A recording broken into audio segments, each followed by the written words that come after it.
Were the Phantom Thieves wrong? I know a lot of you guys hear this question, you're like, genuinely, what the fuck are you talking about? Persona fans don't play the game, you're LARPing, blah, blah, blah, blah, blah. And listen, I understand that the Phantom Thieves, they have done good things. You know, they raided Shido's palace, they took Murame out the business, they stop the pedophiles at the school. You know, I understand. I would say the Phantom Thieves are good people and they've done good things and they have good intentions, even if at some point they started caring about fame. Overall, they are good people. But being a good person does not mean that they are right. The entire show and the game, they go into Mementos, they take contracts from their app, and they start hunting down minor subjects. Now, when they go in the palaces and hunt down people in the palaces, I fully believe that when you start developing your own palace, you will not return back to yourself until the Phantom Thieves, correct you themselves. But before you turn into a palace, when you just are a regular shadow in Mementos, you do not need the Phantom Thieves to come and save your soul because it's not like a consensual agreement. It's not like yes, obviously sometimes there was like quests where they put their own contract up there, right? But most of the time, it's not them putting up the contract. It's a neighbor, it's an ex, it's a friend, and then the Phantom Thieves investigate it, and then they look it up and they're like, oh yeah, let's go do this contract, and then they go and take out his shadow. But like Akechi said, that isn't the right thing to do. Even if overall it helps people, even if overall it is a good thing and it's helping society, you are killing someone. While Akechi was killing them physically, you are erasing their existence. It's not like they're just waking up and they're like, "Oh my God, I am."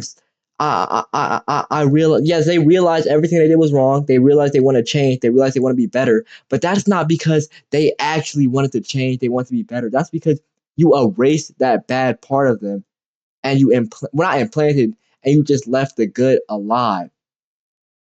That's not how it needs to be. It's like that with anything in life. Hypothetically, let's say you have a friend and you want to do, music or games or whatever, right?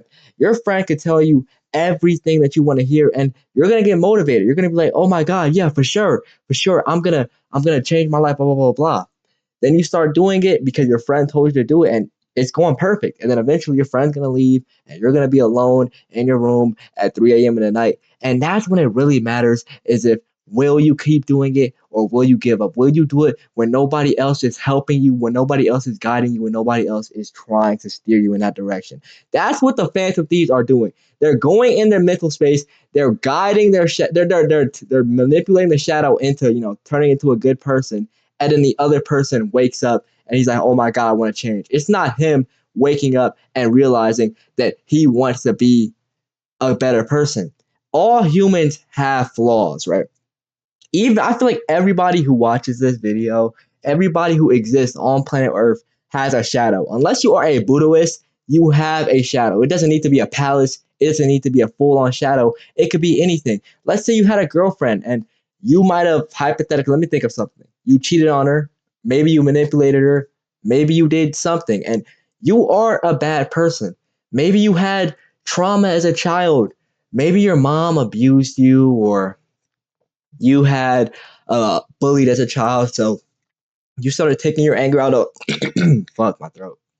You started taking your anger out on others. You kept trying to put your pain out and try to make yourself better by putting down others. Is that a good thing to do? No, it's not because you are inherently bad. It's because you have trauma. So when the Phantom Thieves come in there because you are making other people's lives miserable, and then you go, the Phantom Thieves vanquish your shadow, help you turn to a better person, and realize you're wrong, that isn't gonna help you in the long run. Wow, yes, you did just wake up randomly and realize you're wrong. You will, and you can do it again. It did not erase your trauma. It just, the fantasy erased that bad part of you and was like, hey, get on the right track, and you got on the right track. But there's a high chance that you're going to do it again. Since you didn't fully conquer your trauma by yourself, you're gonna just do it again. That's all it is. The Phantom Thieves are just a memorable problem in a hallway, right? Let's just say there's a flood and they put a blockade on the flood, but the flood is going to eventually break through anyways. In order to fully conquer your trauma, you're gonna need to go in there and do it yourself. You can't just have Joker and on and them come in there, erase your trauma, and now you're fully fine. It's gonna come out either in the future or it's going to come out again later on. And then when the Phantom Thieves are retired, since now nobody is there to suppress your hidden desires, you're going to actually hurt somebody and then have to feel the consequences for your actions. And the thing is, the Phantom Thieves know that they don't have to do this. We see this with Mishima's, is that his name? Mishimiya's? I forgot, I haven't played Persona 5 in so long. Mishima's confidant, right? Mishima was using the Phantom Thieves as a power tool. He was using the Phantom Thieves to make himself feel better, to help improve his life, right? That's from what I remember. Maybe I'm wrong. And he wanted the Phantom Thieves to change his shadow because it would really show that that's how important he was. They were giving him his meaning. But the Phantom Thief didn't change his shadow. They gave him a talking to, and then they left. And then Mishima went on, he changed himself. He realized he was wrong, and he got rid of his own hidden desires by himself. Nobody needed to change his desires. Nobody needed to come in third interference and vanquish himself. He was able to do it by himself. So they showed, okay, it is possible for somebody to conquer them shadows by himself, but every other person in the game, they never give this chance to. Every other person in the game, they will automatically go and try to vanquish their shadow. They don't try to talk to them IRL. They don't try to see they try to see what's wrong with their shadow, obviously. Like they talk to the shadow in the mini boss fight. But they don't try to see what's wrong in them in real life. They don't try to put them into therapy. No. They immediately go and vanquish their shadow and erase their existence. I have a question to you. Let's say hypothetically you had a bad life. You have a lot of trauma.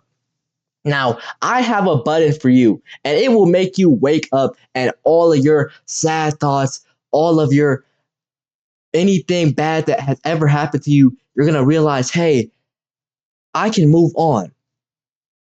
But it's not going to be you who decided that. It's going to be me who implanted that thought in your head. I would not want that because it's not me. That's the thing. When they kill the shadow, they are basically killing the individual. They don't kill the shadow. If they kill the shadow, they would die, like how Catchy was doing. When they're conquering the shadow, they are basically killing the individual. They are erasing a part of the individual and helping and just boosting the individual by themselves, besides letting them grow and individually as a person, like how they did with Mishima. We can use this as Spider-Man, right? If you guys ever watched Spider-Man, the Tobey Maguire, Andrew Garfield, those movies, right? Peter Parker was not a good guy. At the start of the movie, he was not a good guy. He let the thug leave, and the thug ended up killing Ben. In the movie, in Toby's, he was going to the boxing arena and he was beating up people for money. That is not something good that people do. When the guy who killed Ben, guess what he did? He went and he tracked him down. He was about to kill him, but then he changed his mind. Is that something that a good person would do? No, Spider-Man isn't a good person. He's somebody. Well, no, Spider-Man is a good person. Let's not try to do this. But he's also somebody who has gone through a lot of hardships. He has had a lot of bad thoughts, but he keeps on moving and persevering. The whole Venom symbiote is not a. People think that the Venom symbiote puts bad thoughts in the individuals. People think that Venom makes people angry. It does make people angry, but it does not implant things that is already not there. For Spider-Man, he unconsciously is angry. He has a lot of suppressed emotions. He has a lot of guilt that he keeps inside. So guess what Venom does? It doesn't just implant emotion. It doesn't just make him want to hurt people. It brings those emotions out and it makes them more apparent. So now he's going to actually act out on those emotions. Now, let's say the Phantom Thieves came before he turned into Spider-Man. He was a little angry. He felt, trapped in his household. He wanted some money, right? So he got changed. Joker conquered his shadow, and he realizes who he is, and he wants to change for Ben. But so then he goes and he stops the thug from killing Ben. So now that the Ben is alive, because Joker conquered his shadow, He never had to go through that personal development. He never had to go through that character development. He never had to change himself because he woke up the next day and was like, hey, I'm going to be better. That means there will be no Spider-Man. That's what you guys don't understand. Just because Joker helped these individuals, he also is diminishing these individuals. These problems, yes, I'm not saying everybody is going to change. There is going to be millions of people who will stay horrible people, right? But the people who will change, Joker is inherently erasing their potential. There could be a doctor out there who is going to cure cancer because their mother, they have cancer. And yet, although they have a bad relationship, although bad things that happened to him, he was putting his anger on everybody else because of those bad things going on in his life. His mother has cancer, his father was abusive, other bad things, and he just started putting it all out. So now, boom, Joker goes and conquers his soul. Yeah, he's gonna change. Yeah, he's gonna be better. But that drive, that hatred, that motivation that he had, while it was self destructive, it was the one thing that was going to help him be able to create the cure that would cure cancer and help the entire planet. Do you get what I am saying? Like, Joker inherently, while yes, he does do good things, while yes, he is helping the world, and while yes, he is technically helping the people, erasing somebody's existence and changing them fundamentally is not a good thing. That is not a good superpower, and that's not a power that anybody should have on planet Earth. Akechi was completely right about that, except that he was a hypocrite and he was genuinely killing people because his daddy told him to do it. That's all I'm saying. I hope you guys enjoyed this video, though. Like, if you disagree with this take, let me know in the comment section. Like, subscribe, and I hope you have a good day.